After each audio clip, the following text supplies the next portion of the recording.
Live from the KDKA Broadcast Center in downtown Pittsburgh. This is KDKA TV News at noon. Donald Trump is expected to make a campaign stop in Pennsylvania. The Republican presidential nominee will campaign at Cumberland Valley High School in Mechanicsburg, then head to Columbus, Ohio. Meanwhile, Democratic political nominee Hillary Clinton and her running mate, Tim Kaine, are back on the campaign trail. Earlier today, they held a rally at Temple University in Philadelphia. It's the start of a bus tour that will take them across Pennsylvania and Ohio. Good afternoon. I'm Tania Beatty. Stacey Smith and Christine Sorensen has a day off. I'm Ayondi Carrington. Both presidential campaigns are making their presence known in our area. Since both Pennsylvania and Ohio are apparently must-win states in the presidential race. Pittsburgh is going to be a stomping ground for the 2016 presidential campaign. Viona King has the story. According to John Delano, the political analyst for KDKA, there is no question that Pennsylvania is a must-win state for both candidates. There's no question that Pennsylvania is a must-win state for both candidates running for president. And here's why. The last time a Democrat won the White House without us, without Pennsylvania, was back in 1948, Harry S. Truman. And there have only been two Republicans in American history since Abraham Lincoln in 1860 who have won the White House without Pennsylvania. Delano also says that the voters' turnout is always important. Let me give you a key example. Philadelphia. Philadelphia is majority African American. For Barack Obama, Philadelphia turned out in huge numbers and gave him a margin of over 475,000 votes, nearly 500,000 more votes than Mitt Romney, just from the city of Philadelphia alone. Well, when you come out of the city of Philadelphia with that kind of a margin, because the turnout is so big. According to John Delano, the race will boil down to which candidate can get more votes. Downtown, Viona King reporting for KDKA TV News. Voters will select the 58th president and vice president on Tuesday, November 8th. Of course, you can get all the information you need on Campaign 2016 right here on KDKA TV. In light of the recent shootings across the country, National Night Out events took an importance on this year.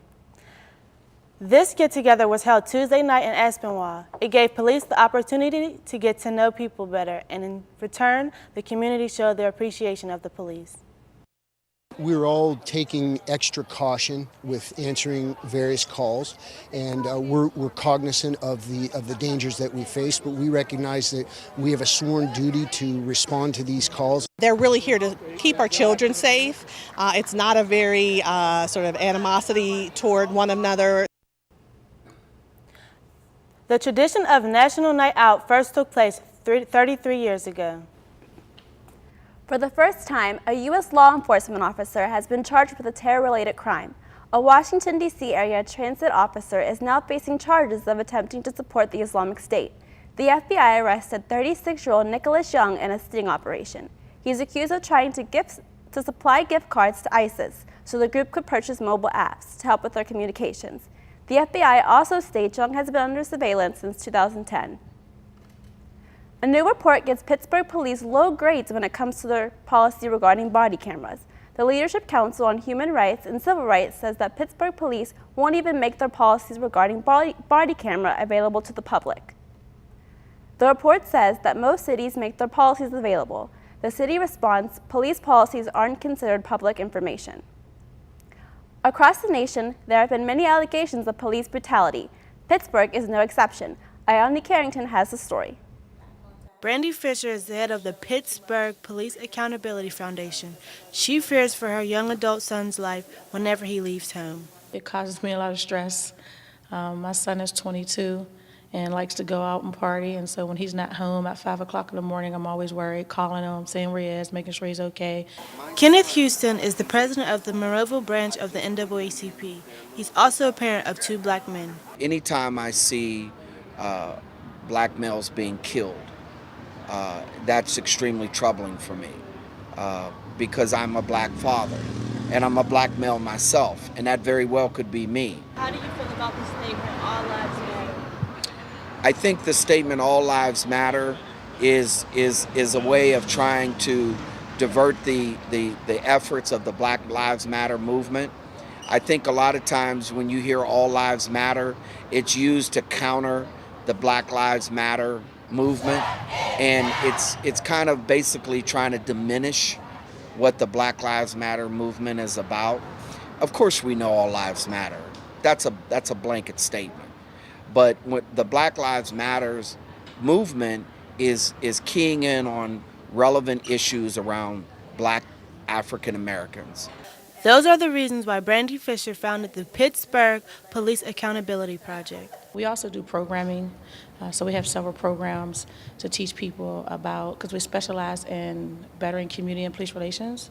So a lot of our programming is geared around that. And so we have several programs where we teach youth and community members about their rights when they're stopped by the police. It's called a Know Your Rights workshop. While there are still many allegations of police brutality, the question still remains, are they true or false? I'm Iondi Carrington reporting from East Liberty for KDKA TV News. New this noon, police say they solved the case of the stolen parking meters in Greensburg. Tips and surveillance video helped identify suspects Candace Billick and Richard Marco of Derry Township. Police say the couple admitted to stealing almost a dozen parking meters along North Maple Avenue. They told police they wanted the loose coins inside. However, it wasn't a small change to Greensburg. It cost the city more than $6,500 to repair and replace the meters. Police in Avalon continue to investigate suspicious transfers from the department's pension fund. They report someone made 2 withdrawals about $100,000 over the past few months. The money was sent to the third-party accounts. The pension fund account has been frozen since then. The borough says the funds are guaranteed and pensioners will not miss any checks. A New York motorist received a surprise of a lifetime. We'll let you know in a minute if it was a good one. Plus, we'll let you know if we'll continue to have beautiful summer weather this week. Mom, I'm bored. Boy, what are we going to do this weekend? When the family's fun meter runs down, recharge in Washington County. We've got something for everyone. Indoors, outdoors, history, sports, gaming, fun. Visit WashingtonCountyPA.com to get started and share the energy. What a great day that was. Let's do it again. How about next weekend? Yes. Kick back for a great time at the Wine, Jazz, and Pops Festival, August 6th and 7th in North Strabane Township Park. You paid too much for those glasses. Who? You. Designer frames? Well, you should have gone to America's Best. They're having a sale on stylish new glasses from British designer brand Karen Millen. From now until August 6th, get 2 pairs and a free exam for just $99.95. At that price, they're flying off the shelves. That's owl humor. The Karen Millen sales event, it's not just a better deal, it's America's best. Hurry, sale ends soon. Forecasters say Tropical Storm Earl may develop into a hurricane before it makes landfall. According to the National Hurricane Center in Miami, Earl threatens to bring heavy rains, flooding, and high winds to Mexico, Belize, and Honduras. Tropical storm warning has already been issued. A hurricane warning is in effect for parts of Mexico. There are now at least 15 cases of Zika virus that may have been transmitted by infected mosquitoes in the Miami-Dade County, Florida. Officials are stepping up reducing mosquito plans.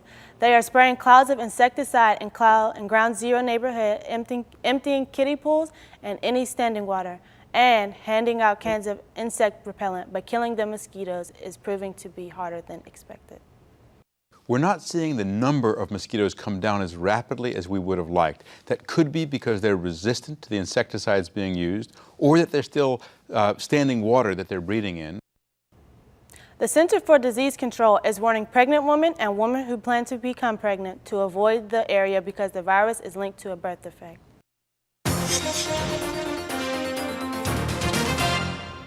Iondi, Ron Smiley sure picked the perfect day to be off. He definitely did, Tania, but I think we can give everyone some information on what to expect for the rest of the week.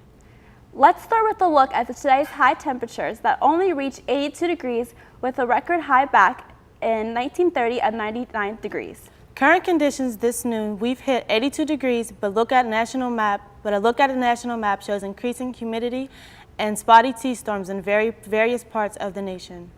All leading to the Fab 5-day forecast. Us here in Pittsburgh, especially this weekend with beautiful sunshine. Let's get back to the news. The Greensbrier Hotel in West Virginia has reopened several weeks after the resort's property was ravaged by flooding. Last month's flood left 53 people dead in West Virginia, 15 of them in hard-hit home Greenbrier County. The hotel was closed to outside guests and temporarily accommodated more than 700 flooded-out residents. The flood damage prompted the PGA Tour to cancel the last Greenbrier Classic tournament. In Albany, New York, a water main caused break this giant sinkhole and swallowed this SUV. The sinkhole is serious business, measuring 15 by 30 feet and up to 15 feet wide. The medical student who owns the SUV said he's trying to stay calm, but with an exam coming up, he doesn't need this. Officials says there's no timeline for fixing the sinkhole. Schools across the country have had problems with achieving diversity. Bethel Park has a program to help this. Here's Tania Beatty with the story. Due to racial incidents arising in Bethel Park School District 2 years ago, a group of African American students and Tracy Ford, the school nurse, decided to do something about it. We would love to just educate other people as to our cultures and everything like that, and just make this world a better place.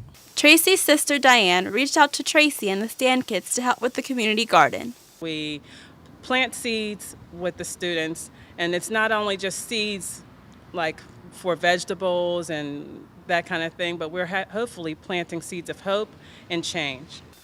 One seed Stan hopes to plant is a seed of leadership. One thing is to create mentors and leaders for that will go out into the world and to continue our efforts. Diane Ford is also the founder of the community garden, which has many benefits. To teach people how to produce their own food and garden, and it's an awesome way to value and appreciate diversity. Tracy Ford believes Stan has a great impact on Bethel Park. It's opened up some dialogue for us to begin to talk and try to fix things and make things better for everyone and make everyone more included. Thanks to Stan and the community garden, Bethel Park is on its way to becoming an amazing community. This is Tania Beatty reporting from Bethel Park High School for KDKA TV News. Sports is up next with Maisha Jones. She'll have all the news you want to know about your home team.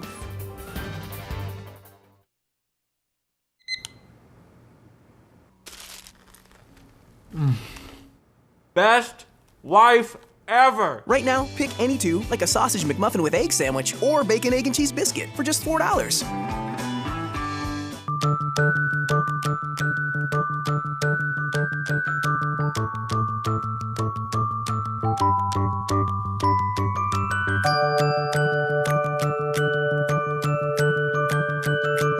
Your home, your auto. They just go together. Combine your home and auto insurance with State Farm. Save time and money. Just another way we're here to help life go right. Talk to your State Farm agent today. Okay, try it out. What do I owe you? This one's on me. Hey. This one's on me. Here's a nice surprise. Get any two of these Mickey D's favorites for just $3.